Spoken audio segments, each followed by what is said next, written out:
La teoría pura del derecho. Algunos alcances sobre los conceptos de derecho y justicia en Kelsen.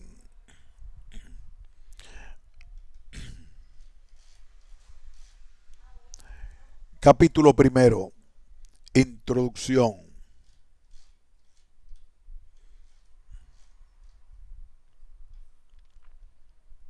La relación que existe entre el derecho y la justicia es un tema que ha sido profundamente estudiado desde los albores de la humanidad. Ciertamente podemos señalar que ha sido un tema que ha motivado numerosas teorías y corrientes filosóficas a lo largo de la historia, sobre todo por ser tema obligado en disciplinas tan necesarias para el desarrollo de las sociedades como son el derecho, la filosofía, las ciencias políticas y las áreas que engloban las humanidades y las ciencias sociales en general.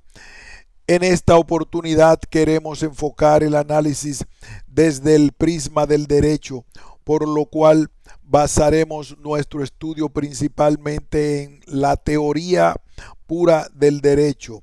El jurista austríaco Hans Kelsen, obra que es considerada por lo demás como fundamental para el desarrollo de las ciencias jurídicas del siglo XX.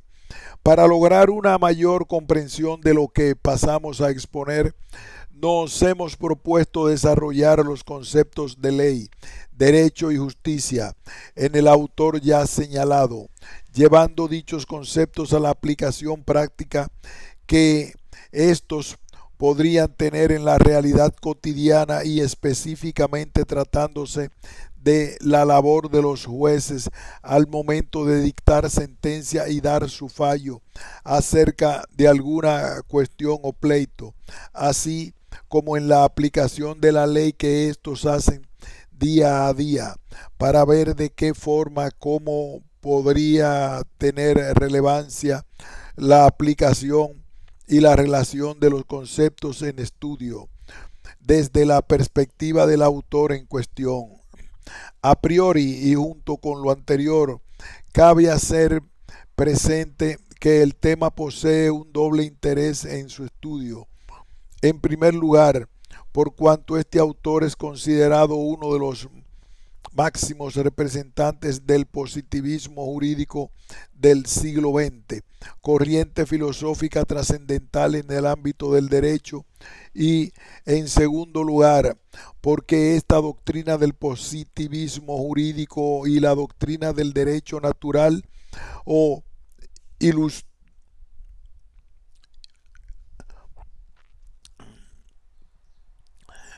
del derecho natural o naturalismo han sido consideradas doctrinas opuestas con diferencias irreconciliables. Es por esto que nos hemos propuesto verificar cuáles son los principales argumentos de esta corriente filosófica, junto con un dilucidar que se entiende por positivismo jurídico y cuál es la magnitud de la dicotomía existente entre ambas formas de entender el derecho, si es que la hay. Veremos entonces si a través del análisis de estos conceptos, la forma de relacionarlos y su posterior aplicación práctica, podemos tener alguna aproximación a las cuestiones planteadas en este estudio. Junto con aquello, haremos una breve referencia a la corriente filosófica del positivismo jurídico y rescataremos algunas de sus características esenciales en la forma de entender el derecho, además de hacer referencia a algunas críticas que el autor en estudio sostiene respecto al derecho natural. Al análisis que haremos de la obra en cuestión, intentaremos proponer algunas interrogantes con las cuales relacionaremos nuestro estudio, ya que lo que motivó este trabajo fue de alguna manera el demostrar que el derecho no es ajeno a la vida del hombre y que existe una necesidad de comprender que las relaciones humanas son jurídicas. Para esto, pensamos que vale la pena retomar las lecciones de Kelsen, quien creemos tiene más de algo que decir respecto a estas tentativas existenciales y que además creemos que presenta esta obra pensando en que la vida es solo jurídica. A través del estudio de estos conceptos presentados por el jurista y en la relación con estos, iremos viendo la novedad de contenidos que se presentan, a los cuales han llevado a cambiar la forma de entender el derecho, partiendo de la premisa de que lo que se quiere es hacer ciencia, por lo cual nuestro trabajo estará apuntando en ese sentido. Para comenzar con la exposición del tema, trataremos el concepto de ley y cómo ésta es concebida por el autor. En este punto desarrollaremos la idea de si es posible afirmar que el hombre es el primer legislador y productor del derecho. Kelsen, en su teoría pura, parte diferenciando lo que es una norma jurídica, el equivalente de ley, a lo que es una regla de derecho. Señala que esta última tiene por objetivo describir el derecho y como tal es una herramienta para comprenderlo. Por tanto, podríamos desprender en un comienzo que la regla de derecho implica un acto de conocimiento.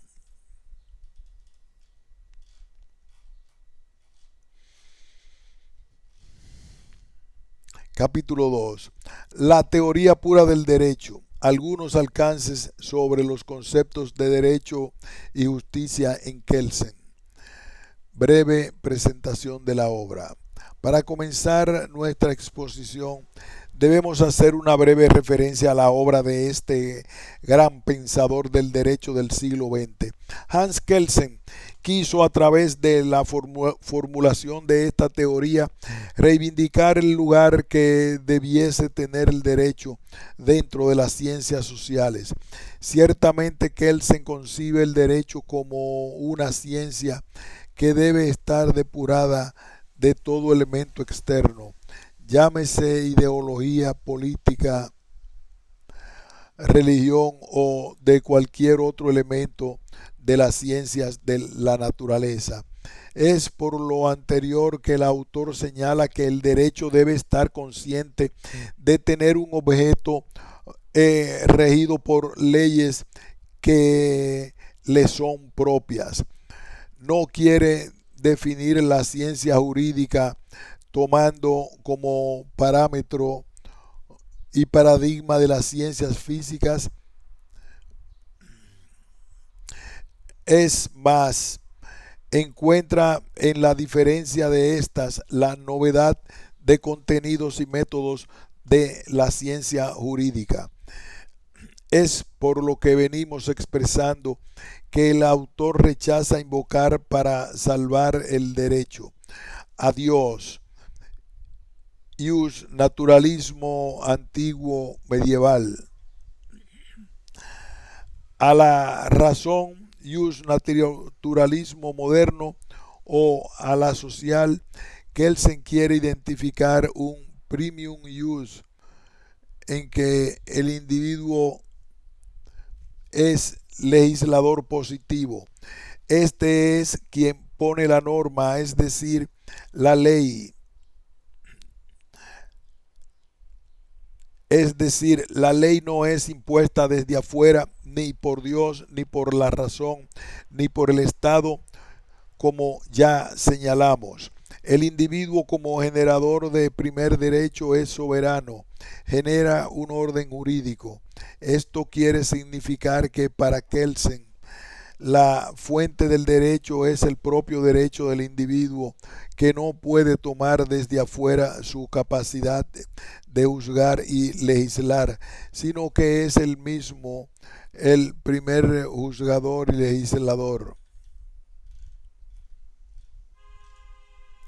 La norma jurídica y las reglas del derecho. Como adelantábamos en la presentación, Kelsen realiza una distinción respecto a lo que se debe entender como norma jurídica y respecto a la regla de derecho.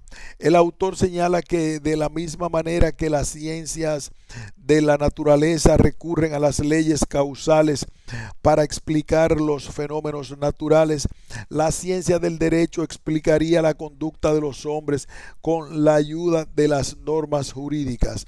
Es decir, más que considerar que las normas jurídicas constituyen el objeto de la ciencia del derecho, podríamos sostener que estas son solamente el instrumento utilizado para describir el derecho. Por su parte, entendemos que reglas de derecho, las proposiciones mediante las cuales la ciencia jurídica describe su objeto. Este último lo constituyen las normas jurídicas tales como han sido creadas por actos jurídicos. Si consideramos que las reglas de derecho son también normas, estamos empleando la palabra norma en un sentido descriptivo y no originario. Las reglas del derecho no son creadas por actos jurídicos, es decir, por individuos que poseen la calidad de órganos o de miembros de una comunidad jurídica. Son formuladas por juristas deseosos de comprender y describir el derecho, que empero no actúan en su actividad científica como órganos o miembros de la comunidad jurídica que estudian. La tarea del jurista consiste en conocer el derecho, describirlo con ayuda de las reglas de derecho. Con esto podemos concluir que la regla de derecho es un acto de conocimiento, en tanto que la norma jurídica es un acto de voluntad. En este punto vemos como, contrariamente a la doctrina del derecho natural, que en palabras del mismo Kelsen es una metafísica del derecho. La ciencia jurídica únicamente puede ser una ciencia del derecho positivo, o sea, del derecho creado y aplicado por los hombres. Primer derecho. En cada sociedad, nos explica el profesor H.L.A. Hart, en el concepto de derecho existen ciertos componentes que influyen sobre el comportamiento humano. Estos a la vez pueden dividirse en dos categorías: hábitos sociales y normas sociales, tomando como base la explicación expresada anteriormente. Objeto del derecho. Después de haber establecido que para Kelsen la ciencia del derecho es una ciencia normativa y no una ciencia de la naturaleza, intentaremos determinar cuál es el objeto particular de esta. Debemos hacer presente que esta ciencia normativa pretende estudiar al derecho en sus dos dimensiones, estático y dinámico. Considerado como el punto de vista estático, el derecho es solamente un sistema de normas las cuales los hombres prestan o no conformidad. Los actos por los cuales estas normas son creadas y aquellas con los cuales se relacionan solo tienen importancia para el derecho así concebido, en la medida en que sean determinados por, por normas jurídicas. Desde este punto de vista, tienen el carácter de actos jurídicos, pero no forman parte del sistema de normas jurídicas. El ejemplo que nos da Kelsen, el ejemplo que nos da Kelsen para ilustrarnos en este punto es el siguiente: al dictar una ley, el Parlamento aplica la Constitución, pero el derecho no está constituido por este acto, sino por la Constitución y por la ley dictada por el Parlamento. Del mismo modo, cuando el juez, fundándose en el Código Penal, pronuncia una condena de muerte y cuando el verdugo ejecuta la sentencia, los actos de estos dos funcionarios son conformes a derecho. Se trata de actos jurídicos por los cuales el derecho es aplicado, pero el derecho mismo no actúa. Es solamente el hombre quien actúa observando o violando el derecho. Nos parece notable como el autor pone énfasis en que la dimensión estática dice relación con ordenamiento jurídico mismo, constituido por diversos cuerpos legales. Cuando un acto determinado haga necesario la aplicación del derecho, recién en este momento conoceremos la dimensión dinámica. Retomando el punto de vista estático, vemos como este prisma. Retomando el punto de vista estático, vemos como de este prisma el derecho aparece como un orden social, como un sistema de normas que regulan la conducta recíproca en los hombres, es decir, como un conjunto de normas determinantes de las conductas humanas. Hernández Marín. Hernández Marín señala que sería un conjunto de normas entre las que existen relaciones deductivas. Es lo que podría existir, por ejemplo, entre el artículo 1545, que establece una norma general respecto a contratos y que prescribe en su primera parte todo cuanto legalmente celebrado es una ley para los contratantes, y el hecho de que el contrato de compraventa legalmente celebrado es una ley para los contratantes. Un sistema estático de normas queda delimitado o definido una vez que han sido especificados los axiomas, normas básicos del sistema, entre ellos la ya señalada regla de que todo contrato legalmente celebrado es una ley para los contratantes. Dicha especificación es suficiente para afirmar que en la norma el contrato de compraventa legalmente celebrado es una ley para los contratantes. Está dentro del ámbito del sistema estático, según el planteamiento de Hernández Marín. Y en el segundo caso, por su parte, el sistema dinámico aparece esta vez como el conjunto de conductas humanas determinadas por las normas, que por tanto le dan el carácter de dinámico. Podemos señalar que un aspecto de la concepción dinámica del derecho de Kelsen consiste en afirmar que el derecho es un sistema dinámico, esto es, consiste en decir que la existencia de una norma jurídica N, según la cual X es una norma jurídica, es una condición necesaria para que X sea una norma jurídica. El otro aspecto de la concepción dinámica del derecho al que se refiere la denominación dinámica del derecho o teoría dinámica del derecho consiste en afirmar que la existencia de una norma jurídica N, según la cual X es una norma jurídica, es una condición suficiente para que X sea norma jurídica. En este ámbito, según Kelsen, debemos poner el acento sobre la conducta humana a la cual se refieren las normas jurídicas.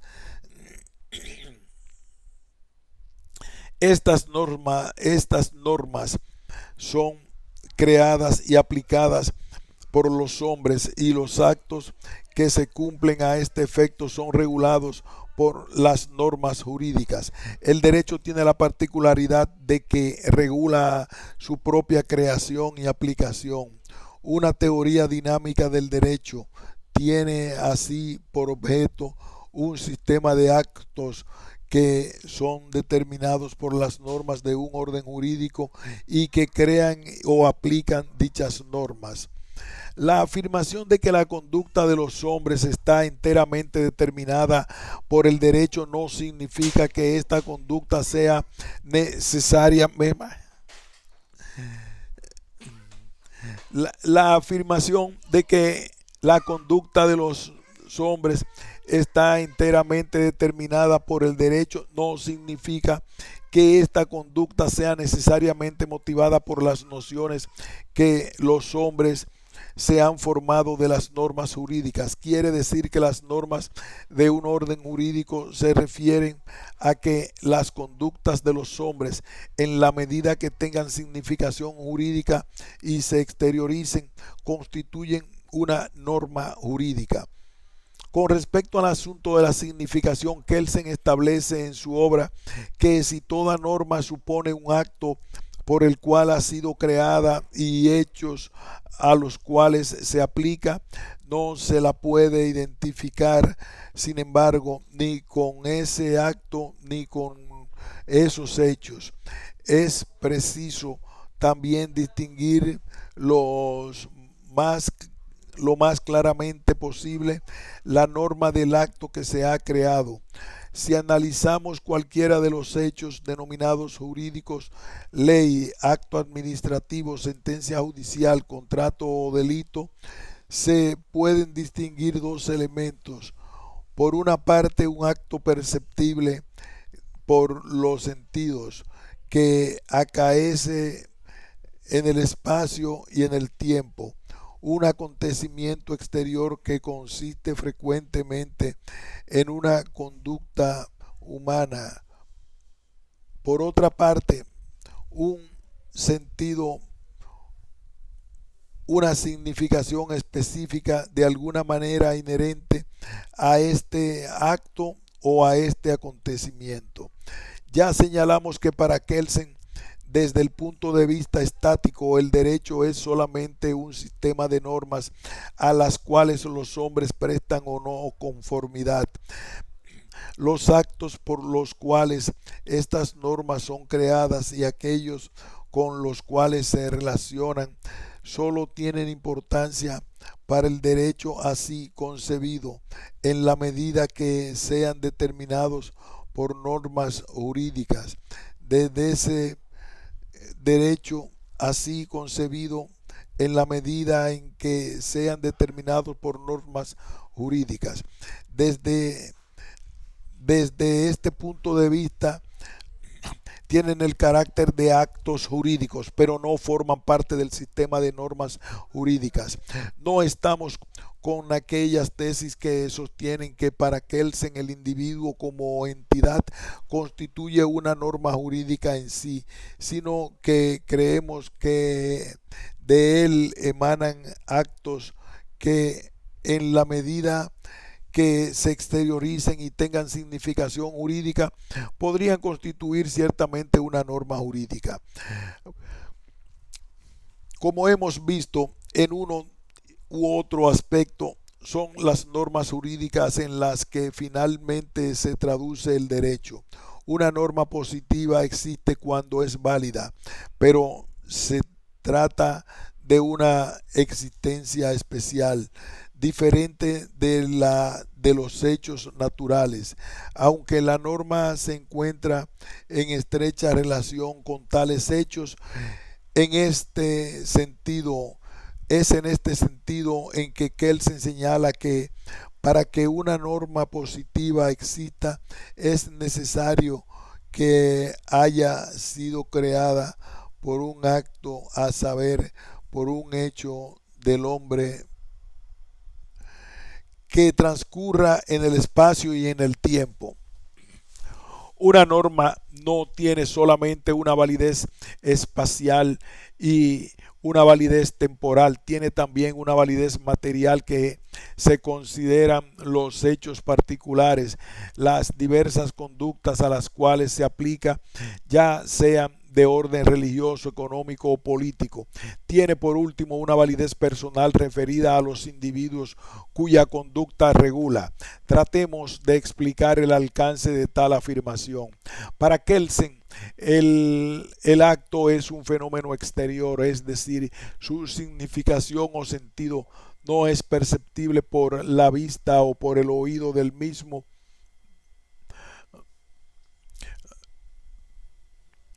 en que se perciben las propiedades de un objeto, su color, dureza o peso, pero en la medida en que se expresa adquiere significación.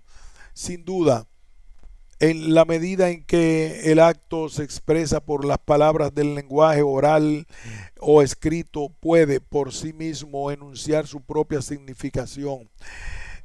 Esta es una de las particularidades de los hechos estudiados por las ciencias sociales y especialmente por la ciencia del derecho.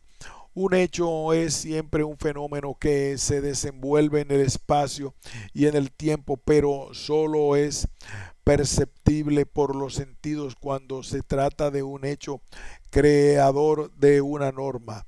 Por tanto, su significación objetiva no es perceptible por los sentidos, ya que dicha significación es el resultado de una interpretación, es decir, de una operación intelectual.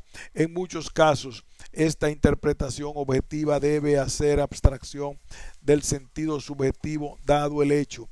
Por ejemplo, una persona le manifiesta a otra su deseo de venderle un bien determinado. En este caso estamos frente a una oferta. Esta es una de las particularidades de los hechos estudiados por las ciencias sociales y especialmente por la ciencia del derecho.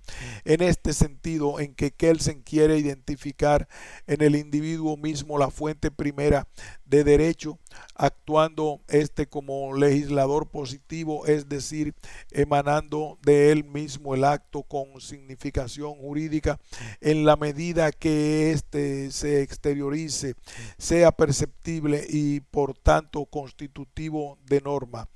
Como señalamos antes, el acto constituye norma en la medida que adquiera significación.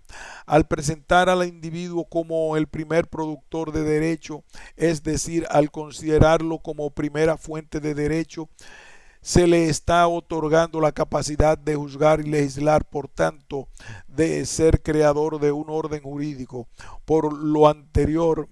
Es por lo anterior que podríamos señalar que para este autor la norma no es impuesta desde afuera ni por Dios ni por la razón ni por el Estado, sino que reconoce en el propio individuo la primera fuente de derecho. Esto ha sido conocido con el nombre de primer derecho o primum ius, concepto que postula a que el derecho parte en el pensamiento del individuo en cuanto éste se exteriorice, es decir, que se ponga en relación con otro. Es la razón considerada como pensamiento individual, ley de movimiento de un cuerpo para buscar un beneficio o satisfacción por medio por medio de otro de forma recíproca, a través del acto jurídico. Sobre este punto se podría decir que no se puede razonar con ideas de otros, pero puedo hacer mías las ideas de otros cuando las reconozco como fuente de derecho. Por tanto, sería de esta forma en que podría constituirse un orden normativo eficaz según Kelsen. Los actos humanos tienen sentido o significado. El derecho como ciencia normativa. Dicho lo anterior, podemos ver que por medio de su concepción normativa del derecho, Kelsen explica que finalmente lo que califica al derecho es sobre todo la noción de norma, entendida esta como un nexo entre un ilícito y una sanción. Para exponer lo anterior, Kelsen señala que una ciencia sea calificada de normativa no significa que tenga por objeto prescribir una conducta determinada ni dictar normas aplicables a la conducta de los individuos. Su papel es solamente describir las normas y las relaciones sociales que ellas establecen. El sabio que las estudia no es una autoridad social, solamente busca comprender los hechos y no dirigir la sociedad. En este sentido, agregamos que para una ciencia normativa, una sociedad es un orden normativo, moral, religioso o jurídico, constituido por un conjunto de normas. Por tanto, un individuo está sometido a un orden normativo en la medida en que su conducta está regulada por las normas de tal orden. En concordancia con lo anterior, podemos decir que un individuo puede ser considerado como elemento principal de este ordenamiento normativo en su rol de productor de norma o primera fuente de derecho, solo en relación con otro, es decir, a través de su vida en sociedad. Para Kelsen, un orden normativo es eficaz cuando, de una manera general, los individuos a los cuales se dirige se conforman a sus normas. En consecuencia, y referente a esto, el autor efectúa su primera crítica al derecho natural en cuanto señala que es difícil admitir que una proposición como la anterior pueda tener el carácter de una verdadera ley natural, comparable con la de la dilatación de los metales bajo el efecto del calor. Es entonces en este punto en que Kelsen presenta otra novedad para entender el derecho como ciencia. Esta es la distinción entre causalidad natural y causalidad jurídica.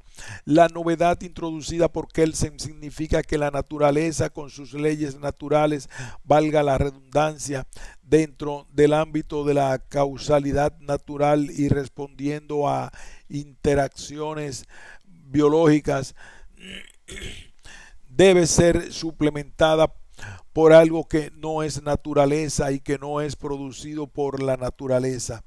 Ese algo al que nos referimos es el pensamiento. Esto es, como ya vimos, el verificar si la conducta de un hombre corresponde o no a una norma positiva o un acto jurídico. Es por esto entonces que Kelsen dice que una norma supuesta desde afuera,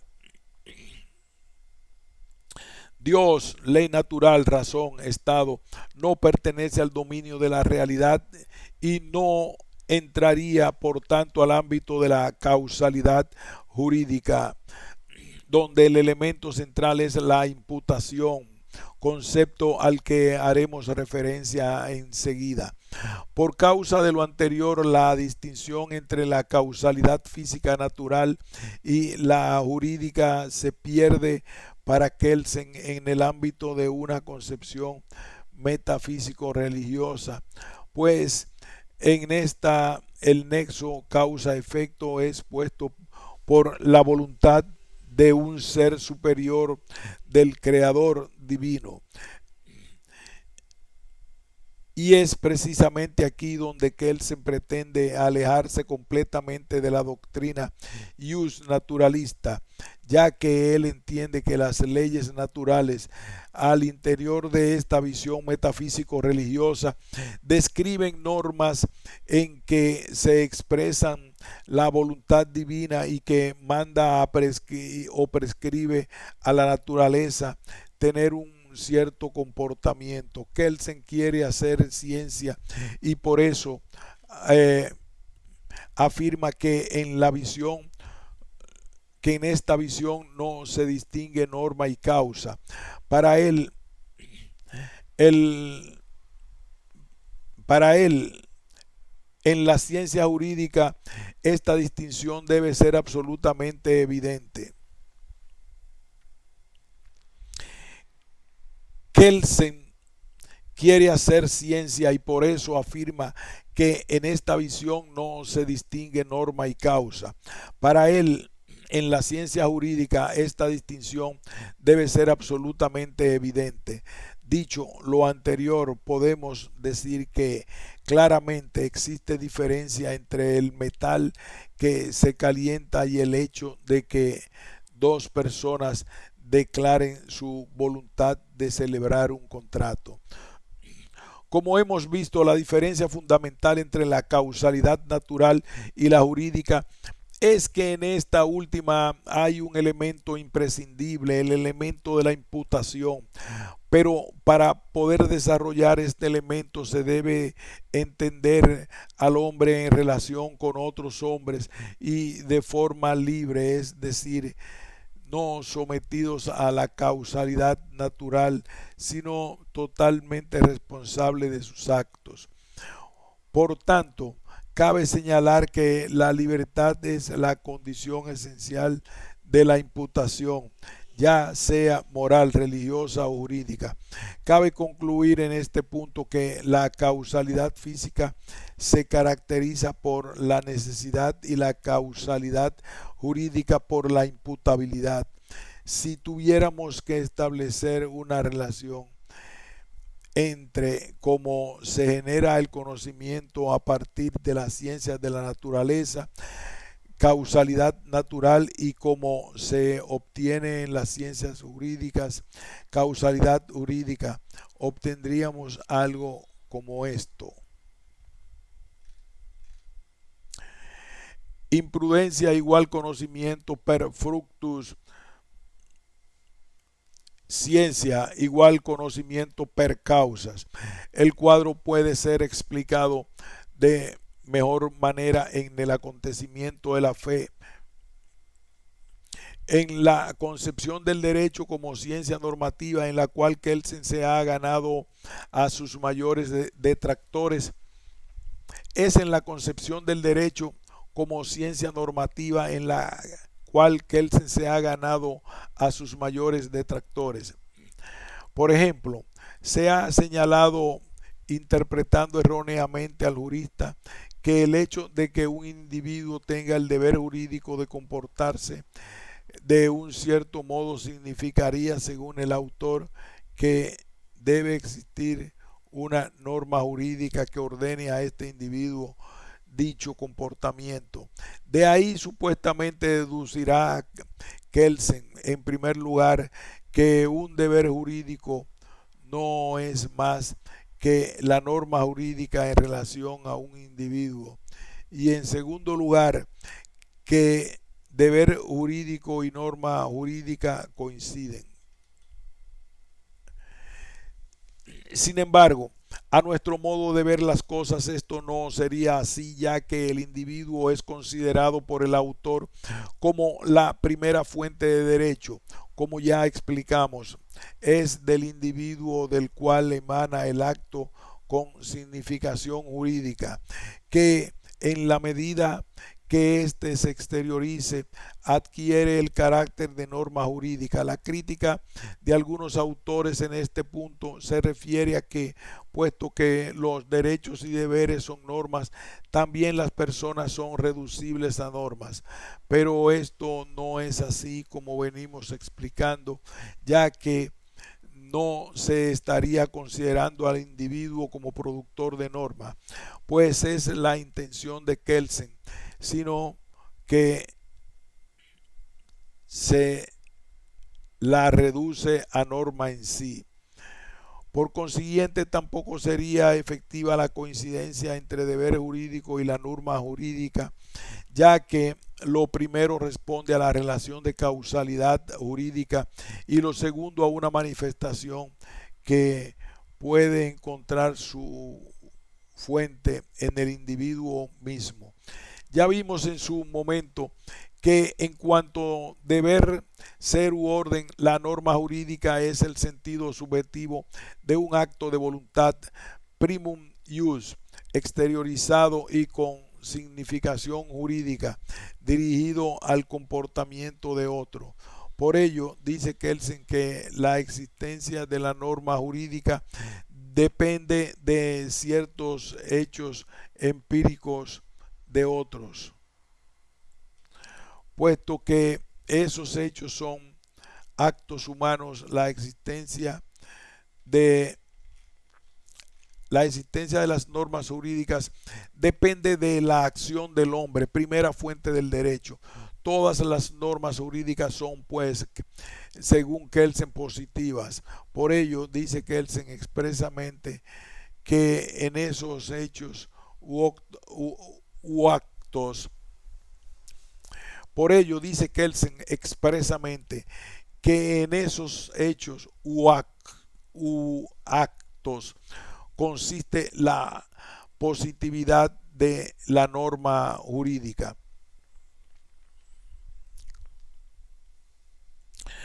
Por ello dice Kelsen expresamente que en esos hechos u actos consiste la positividad de la norma jurídica.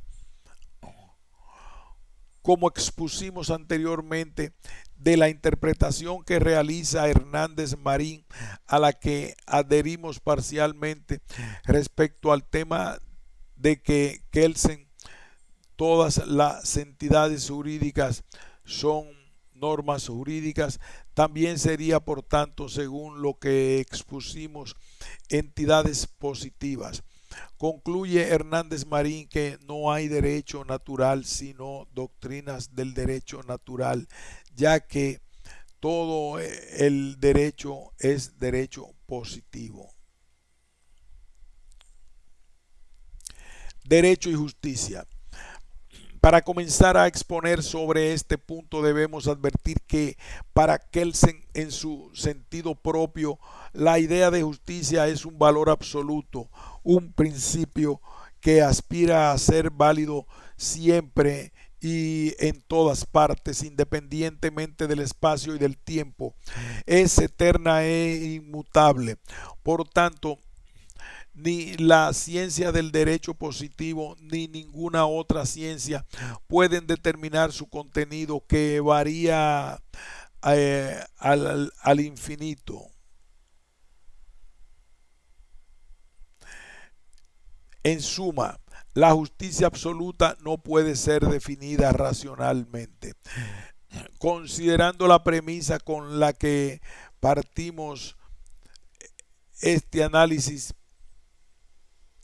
Considerando la premisa con la que partimos de este análisis, podemos señalar que la justicia es, en primer lugar, una característica posible, mas no necesaria, del orden social.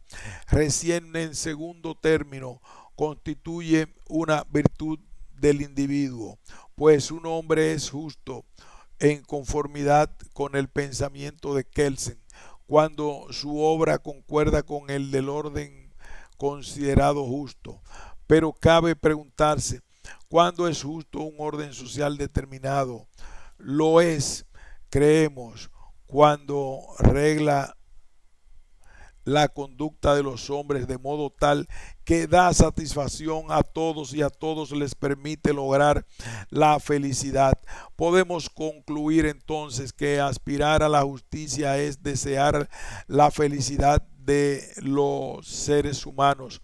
Al no encontrarla como individuo aislado, el hombre busca la felicidad en lo societario, en la relación con un otro. Como vamos viendo hasta ahora, podemos atisbar que no hemos logrado llenar aún de contenido el concepto en cuestión, simplemente hemos realizado algunos alcances que dicen relación con que la idea de justicia para Kelsen supone un orden social determinado, por tanto, un derecho. Entendido como ya dijimos, en primer lugar, considerando al individuo como primer generador de norma jurídica. Ya sabemos que en el Seiyin corresponde al mundo de los hechos, del ser, y el Solin al mundo del deber. No obstante, cuando hemos señalado, no obstante, cuando hemos señalado que la consecuencia debe seguir a la condición, no la adjudicamos al deber ninguna significación moral, sino solo la significación jurídica. Que una conducta se encuentre enmarcada dentro del ámbito del derecho no quiere decir que necesariamente se pueda calificar como una conducta moral o inmoral. Es en este punto entonces en que delimitamos el ámbito del derecho a la norma. Es en este punto entonces en que delimitamos el ámbito del derecho al de la moral.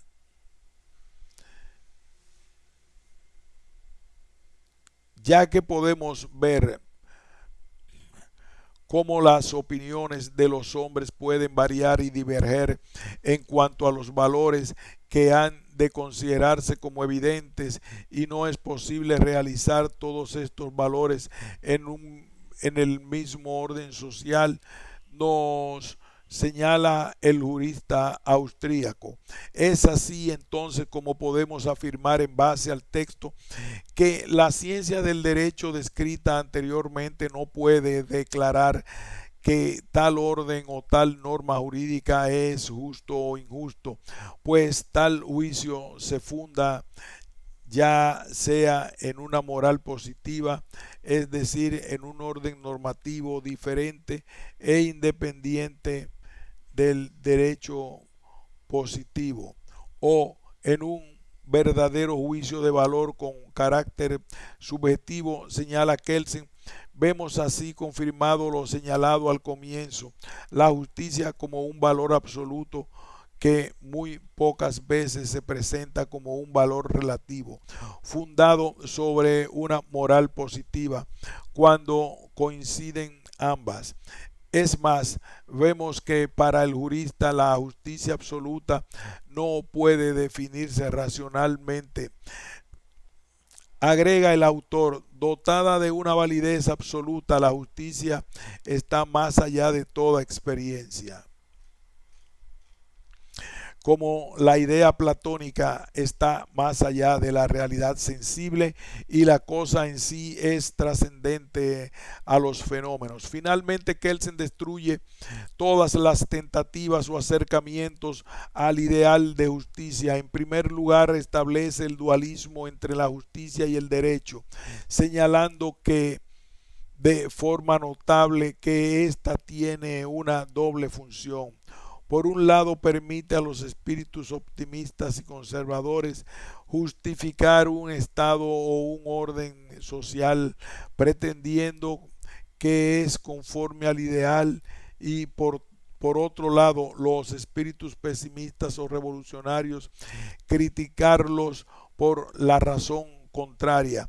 Reiteramos entonces la imposibilidad de determinar científicamente el alcance preciso de la justicia o llegar a alguna noción de esta. Es por aquello que todas las fórmulas existentes es por aquello que todas las fórmulas existentes se podrían considerar vacías, ya sea la regla de hacer el bien y evitar el mal, la regla de oro, no hagas con otros lo que no te gusta.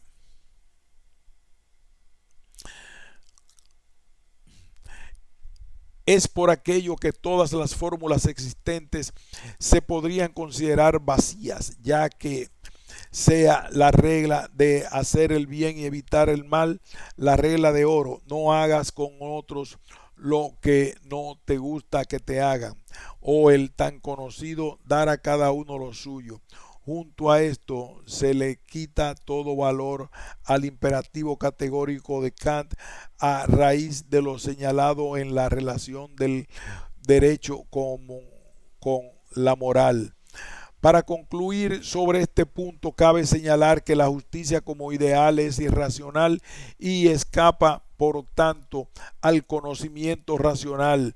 En suma, la ciencia del derecho solo puede explorar el dominio del derecho positivo. Por otra parte, para dar la visión de Kelsen respecto del rol que podría jugar el derecho natural en lo anteriormente expuesto, este señala que entre más se trata de separar la justicia del derecho, más indulgente se es con el legislador, quien intenta que el derecho sea justo, y más se cede respecto a la tendencia ideológica que caracteriza la doctrina clásica y conservadora del derecho natural. Esta doctrina, señala el autor, no busca tanto conocer el derecho en vigor como justificarlo y transfigurarlo, destacando que emana de un orden natural, divino o racional, por lo tanto, y por lo tanto justo y equitativo. Y en este punto el jurista es categórico al señalar que la doctrina revolucionaria del derecho natural ha desempeñado en la historia de la ciencia del derecho un papel relativamente oscuro y que tiende al final y que tiende al fin opuesto al que hemos expuesto anteriormente. Agrega que ha puesto duda la validez del derecho positivo, afirmando que está en contradicción con el orden absoluto cuya existencia postula. Presenta, por tanto, al derecho bajo una perspectiva que lo hace aparecer a veces mucho más imperfecto de lo que es en realidad.